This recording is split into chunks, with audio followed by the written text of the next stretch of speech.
What is going on YouTube? AirGP is back here today, and we're doing a video that's kind of a little bit overdue, but at the same time, I just wanted to perform or actually play basketball in these sneakers a little bit more to give you a more accurate review or a little bit more detail on the actual sneaker. So today, with that being said, we're going to be taking a look or doing a performance review on the Jordan Why Not 0.1. This is obviously Russell Westbrook's signature sneaker, so let's go ahead and get right into these kicks. So before we go ahead and get into the performance review, let's talk a little bit about what the performance review is actually about. So basically, when I do a performance review, we're taking a look at basketball sneakers normally and how they performed on the actual basketball court. A lot of times I'm going to be playing indoors with these sneakers, not a whole lot of outdoor playing, but if I do take them outdoors, I'll obviously give you a little bit of insight on that or let you know how they performed outdoors. So technically with all these sneakers, there's going to be pros and cons to both. That doesn't mean that I necessarily like them or dislike them. I'll let you know kind of my obvious opinions on the actual sneakers and just give you my overall insight of what I think. Is this any way of saying you should purchase these sneakers or not? I'm not necessarily saying that either at all. It's totally up to you. I don't want to be your complete influence on your money, but at the same time, I do want to give you my opinions on the actual sneaker performance-wise and how they actually feel on my feet. Also remember that everyone's feet is totally different. So with that being said, just because they feel good or bad on my feet doesn't necessarily mean that they're going to be a good or bad sneaker for you. So with all that being said, guys, let's go ahead and do an actual performance review on the Jordan Why Not 0.1. The materials on the sneaker aren't overall that bad. You've got like a synthetic mesh, which is supposed to make the sneaker a little bit lighter or feel more lightweight.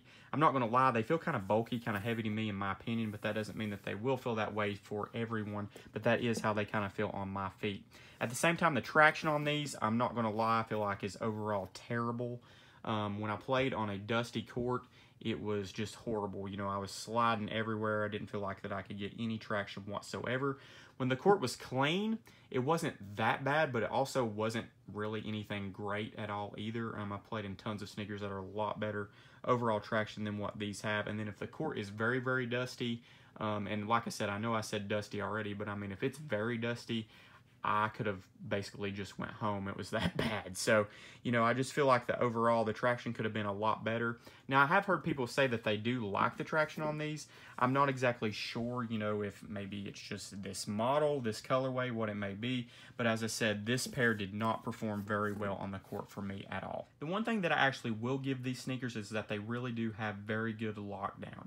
I'm going to be honest, it's probably one of the most tightest feeling sneakers that I've worn in quite some time to play basketball in. And they haven't really seemed to loosen up, break in over time. It seems like it's going to be that lockdown through the whole career of the sneaker that I wear it. But you do have this internal or back heel tab system on these that just keeps your heel really, really locked in. It is an internal booty system sneaker or shoe, and your lacing is internal as well, as you can see here. You do have this strap across the front, obviously, that's for extra lockdown. But the internal lacing system, one thing that I did think was pretty cool, that you're so tight or so locked into the actual sneaker that you don't even really have to lace up your laces very, very tight at all. As you can see here, how these are laced right now is how I've actually been playing in them. I don't even have them laced all the way up in the top loop. And that's because I just have so much lockdown or so much tightness feel in these that I didn't even feel like I had to go up any further. In some ways, I'm going to be honest, though, it's not necessarily a good thing because I do like over time for my sneakers to loosen up a little bit, and these just have not done that for me whatsoever. The cushion on these guys is full-length Zoom Air, which is really, really good considering that they're at a retail price of $120. Normally, your LeBron lines and things like that have the full-length Zoom Air, and they're at a retail of $185. So I think it was really good that Nike or Jordan incorporated this into these actual sneakers. If I was going to overall grade these sneakers or give them a rating, I'd probably give them a C, and the reason is because I do think my biggest pro of this sneaker is having the full-length Zoom Air. As I said, and by no means am I saying $120 is cheap, but you know, for a $120 sneaker compared to what sneakers are going for these days, that is pretty cool that they incorporated full-length Zoom Air in these. The lockdown is really good. I think that that's probably the best feature overall on the sneaker is the actual lockdown, but at the same time, it's like every single part they did a good job, but almost went overboard with. So I feel like the lockdown is just a little bit too much. It's a little bit too tight and doesn't have much break in to it either. And then the traction, I don't know what happened with my pair. As I said, it may not be every pair. It could just be my pair. I just don't know what the issue is, but the traction on these guys was just horrible in my opinion, and I am to the point that I don't even really want to play in them anymore. So let me know what you guys think if you have played in the Jordan Why Not 0.1 or Russell Westbrook's signature shoe. Let me know what you think in the comment section below, if you like them, if you don't like them, whatever it may be.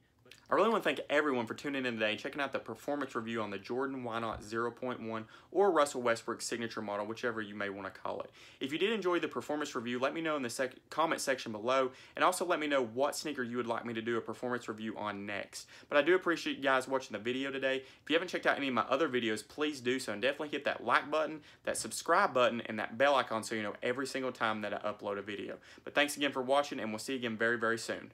Peace.